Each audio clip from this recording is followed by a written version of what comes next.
નમસ્કાર મિત્રો, આજે આ ઝીંઝુડી કે જે ડોશીના રૂપે પેલા કઠિયારા અને એના દીકરા પાસે વચન લીધું છે કે તેઓ મને સામે જે પ્રદેશ દેખાય ને ત્યાં મને ભોજન આપવા માટે આવે, અને ત્યારે કઠિયારો અને એનો દીકરો બંને ખૂબ સારા સ્વભાવના છે.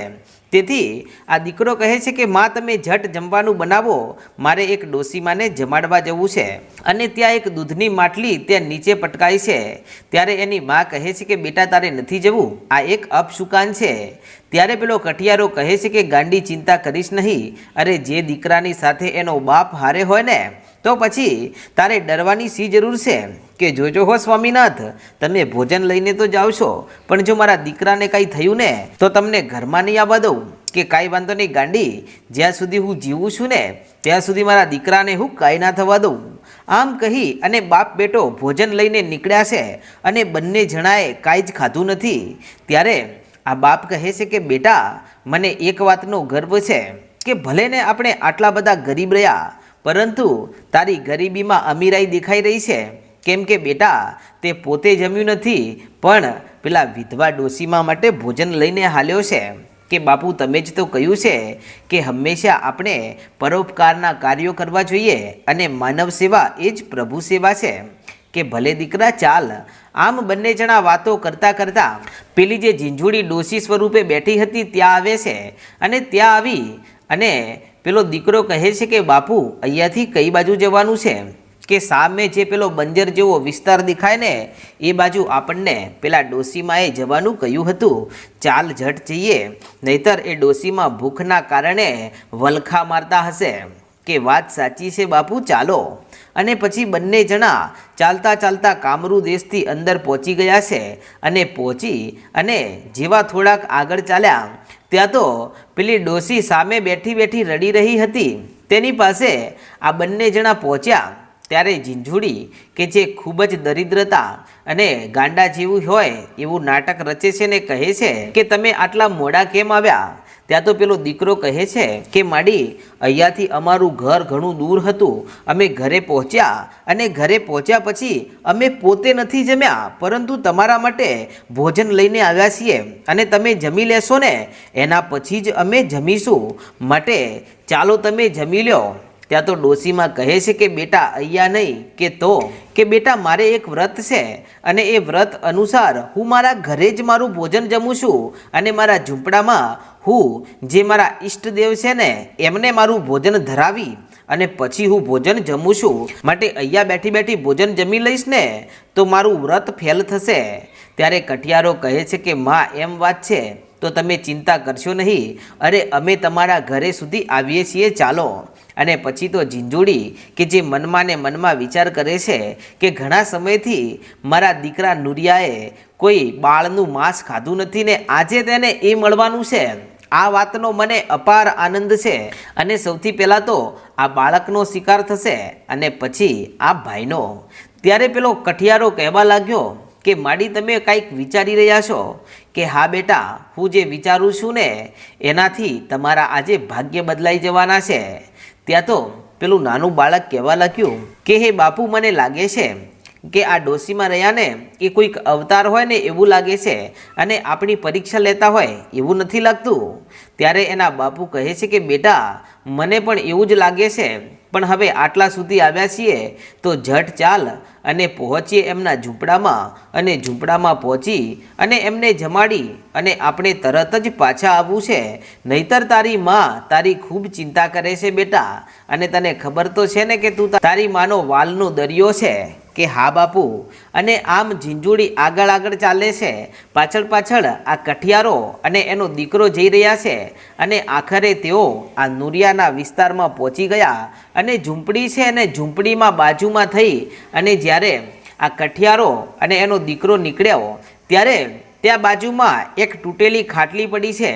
એમાં ઝીંઝુડી કહે છે કે હે ભાઈ તમે અહીંયા બેસો, અને તમારો આ દીકરો રહ્યો ને એને કહો કે આ ભોજન રહ્યું ને એને લઈ અને ઝૂંપડીમાં મૂકી આવે, અને જેવો તે ઝૂંપડીમાં મૂકવા જશે ને એની સાથે તો મારા ઈષ્ટદેવને ખબર પડી જશે કે આજે મને જેણે ભોજન ખવડાવ્યું છે ને એ આ બાળક છે અને આ વાતની ખબર મારા ઈષ્ટદેવને પડતાની સાથે તેને સારા આશીર્વાદ આપશે, તે જીવનમાં ક્યારેય પાછો નહીં પડે.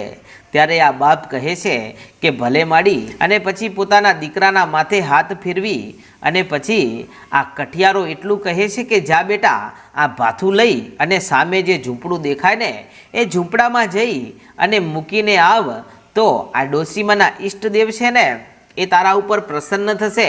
એમને ખબર પડશે કે આ ડોશીમાનું ભોજન રહ્યું ને એ આજે આ એક દીકરાએ ખવડાવ્યું છે. ત્યારે દીકરો કહે છે કે ભલે બાપુ, અને પછી તે હાથમાં ભોજન લઈ અને ચાલતો ચાલતો આખરે આ નુરિયાની ઝૂંપડીમાં પહોંચે છે. અને નુરિયાની ઝૂંપડીમાં જેવો પહોંચ્યો એની સાથે જ ત્યાં નુરિયો એને જોઈ જાય છે અને કહે છે કે વાહ બેટા, આજે તું મારા માટે ભોજન થઈને આવ્યો છે.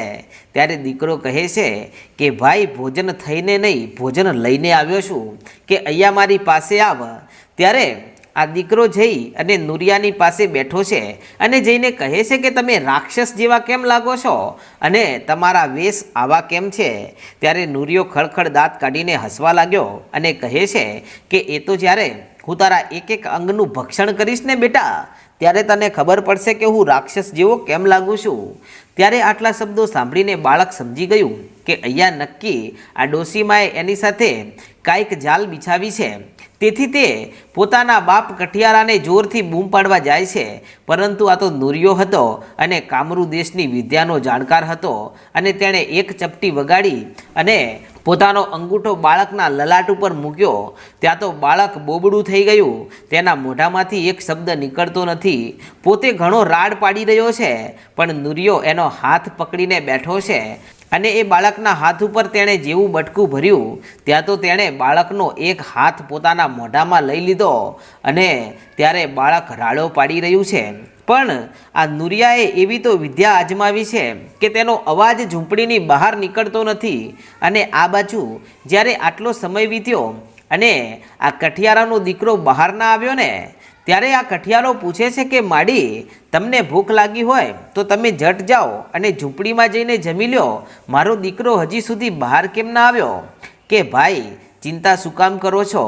આ મારું ઘર છે, અહીંયા તમારા દીકરાનો કાંઈ શિકાર થવાનો નથી. અને આમ આટલી વાત કરીને ડોશીમાં કહે છે કે સારું ભાઈ, તું અહીંયા બેસ, હું ઝૂંપડીમાં જઈને જમી લઉં છું અને તારા દીકરાને બહાર મોકલું છું. આમ કહી અને પછી ડોશીમાં ત્યાંથી ચાલતા ચાલતા ઝૂંપડામાં જાય છે અને ઝૂંપડીની બાજુમાં એક મોટો ઢગલો પડ્યો છે અને ઘડી ઘડી આ કઠિયારાના નજરે આ દૂરથી પડેલો ઢગલો દેખાય છે અને તેના મનમાં એમ છે કે આ ડોશીમાનો વિસ્તાર છે અને આટલો મોટો લાકડાનો ઢગલો પડ્યો છે, તો લાઈને એમાંથી વળતા ભારો બાંધતો જાઉં તો મારે 2-4 દિવસ આઘા થઈ જશે અને 2-4 દિવસ જંગલમાં લાકડા કાપવાના ઓછા થશે. આમ આટલો વિચાર કરીને તે આ તૂટેલા ખાટલામાંથી ઊભો થાય છે અને તેની સામું દૂર જે ઢગલો દેખાતો હતો એની સામું તે ડગલા માંડ્યાને ચાલતો ચાલતો જ્યારે તે આ ઢગલા પાસે જઈને જુએ છે ત્યાં તો તેના હોશ ઉડી ગયા અને તેને ચક્કર આવી ગયા. તેની આંખમાંથી દળદળ આંસુ વહેવા લાગ્યા, કારણ કે આ ઢગલો બીજા કોઈનો નહીં પરંતુ માનવોનું કંકાલો અને પશુઓના કંકાલને હાડપિંજરોને હાડકાં હતા. અને જ્યારે આ ઘટના જ્યારે આ કઠિયારાએ નજર જોઈ ત્યાં તો તે સમજી ગયો કે નક્કી આ ડોશી માણસોનું ભક્ષણ કરાવતી હોય એવું લાગે છે. પણ ત્યાં તો એને અચાનક યાદ આવ્યું કે મારો દીકરો, અને પછી તો તે મુઠ્ઠી વાળીને ગળગળતી દોટ મૂકે છે અને દોડી અને જ્યારે તે ઝૂંપડામાં આવીને જુએ છે ત્યાં તો ઝૂંપડીમાં આવીને એના નજરે જે દ્રશ્ય પડ્યું ને એનાથી તેના ડોળા ફાટી ગયા, તેના પગ નીચેથી ધરતી સરકી ગઈ, કારણ કે નુરિયાએ તેના દીકરાનું માથું કાપી નાખ્યું છે અને એમાંથી નીકળતું લોહી આ રાક્ષસ બેઠો બેઠો પી રહ્યો છે અને દાંત કાઢીને હસી રહ્યો છે ને એની માને કહે છે કે વાહ માં, આજે તો તે મારું એવું કામ કર્યું છે કે હું તારા ઉપર પ્રસન્ન છું. અને ત્યારે આ માણસ કહે છે કે દુષ્ટ ડોશી, તે મારા દીકરાનું ભક્ષણ કરી નાખ્યું. ત્યારે નુરિયો કહે છે કે માં, આજે મને વધારે ભૂખ નથી, પણ આ માણસને તું કેદ કરી નાખ એટલે આવતીકાલે મારે આનું પણ ભક્ષણ કરવા થાય. અને ત્યાં તો પેલો કઠિયારો ત્યાંથી ગળગળતી દોટ મૂકે છે અને ત્યારે આ ઝીંઝુડી કહે છે કે નુરિયા, તું આ ભોજન કર, ત્યાં સુધી હું એ કઠિયારા સુધી પહોંચું છું.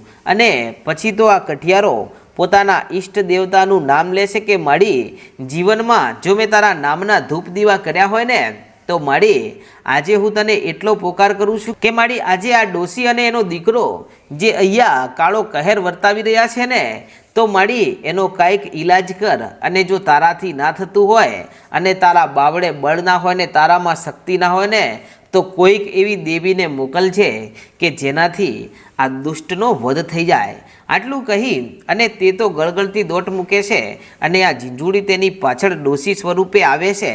પરંતુ આ કઠિયારો ખૂબ જ શક્તિશાળી હતો, તેથી તે એવો દોડે છે કે દોડી અને તે આ કામરૂ દેશની સીમાની બહાર નીકળી જાય છે ને તેના ગામ સુધી પહોંચી જાય છે અને ગામમાં જઈ અને પોતાના ગામના ચોરે બેઠો બેઠો ચોધાર આંસુડે રડે છે.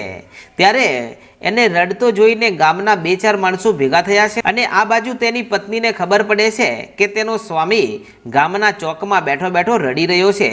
ત્યારે તેને તો વધારે ગભરાહટ થઈ ગઈ અને જે કામ કરતી હતી તે પડતું મૂકી અને જ્યારે ગળગળતી દોટ મૂકી અને તે પોતાના સ્વામી પાસે આવે છે ત્યારે એનો ધણી ચોધાર આંસુડે રડે છે. અને ત્યારે આ બાઈ એની પાસે જઈને કહે છે કે સ્વામી, મારો દીકરો ક્યાં છે અને રડો છો કેમ? અને ત્યારે આખું ગામ પૂછે છે કે બોલ ભાઈ, શું થયું?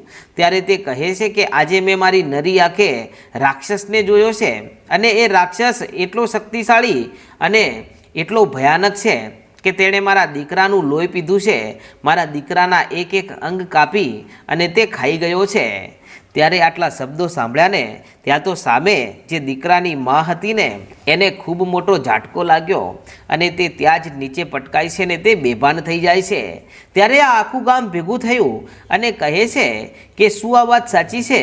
કે હા ભાઈ, તમને ખબર છે ને ગામ લોકો કે હું કઠિયારો છું, ગરીબ છું, પણ ક્યારેય ખોટું નથી બોલતો અને મારા દીકરાને પેલો રાક્ષસ ખાઈ ગયો છે. અને એની જે માં છે ને તે ડોસી સ્વરૂપે આવે છે ને નાના નાના બાળકોને છેતરી અને એનો જે દીકરો છે ને નુરિયો એની પાસે લઈ જાય છે અને તે ત્યાં ભક્ષણ કરે છે. ત્યાં તો એક માણસ બીજો ત્યાં આગળ આવ્યો ને કહે છે કે ભાઈ, હમણાં જ થોડા સમય પહેલાં મારી પત્ની પાણી ભરવા ગઈ હતી અને એ જ ડોસી આવી અને મારી પત્નીને પણ લઈ ગઈ હતી અને મારી પત્નીને પણ એ નુરિયો ભરખી ગયો હતો. આ નુરિયાનો ત્રાસ હવે બહુ વધી ગયો છે, હવે આપણે શું કરીશું? ત્યારે ગામના સૌ માણસો ભેગા થયા છે અને ગામનો મુખી આવીને કહે છે કે આપણે એક કામ કરીએ અને અહીંયા આપણા જે ગામના ઝાંપે જે આપણે માતાજીનું મંદિર છે કુળદેવીનું, ત્યાં જઈને હવન ચાલુ કરીએ અને જ્યાં સુધી આ વાતનું નિરાકરણ ના આવે ને ત્યાં સુધી આપણે હવન ચાલુ રાખીશું. અને ભગવાનને કોઈક તો એવી શક્તિ આપણા ગામમાં મોકલવી પડશે કે જેનાથી આ દુષ્ટનો નાશ થઈ જાય. નુરિયાના આપણે ઘણા બધા કિસ્સાઓ સાંભળી લીધા છે અને તેણે આપણા ગામના ઘણા માણસોને ભરખ્યા છે. તેથી હવે આપણે અહીંયા યજ્ઞ કરીએ અને જ્યાં સુધી અહીંયા ગામમાં કોઈ દેવી શક્તિ ના આવે અને નુરિયાનો વધ કરવા માટે કોઈ દેવી શક્તિ જો આપણી વારે ના આવે તો ભૂખ્યા અને તરસ્યા મરી જઈશું. અને આમ કાં તો નુરિયાનો વધ થશે, કાં તો આપણા બધાના મોત થશે, કાં તો કોઈક દેવી આપણી વારે આવશે. આમ કહીને ગામ લોકોએ તૈયારી કરી છે ને મિત્રો, પછી આ ગામમાં જે ઘટના બને છે અને કેવી રીતે આ નુરિયાનો વધ થાય છે ને તેનો ઇતિહાસ આપણે આગળના ભાગમાં જોશું. અને તમે આપણી ચેનલ પર પહેલીવાર આવ્યા હોય તો આજે જ આપણી ચેનલ રાજા મેલડીને સબસ્ક્રાઈબ કરી નાખો. જય માતાજી.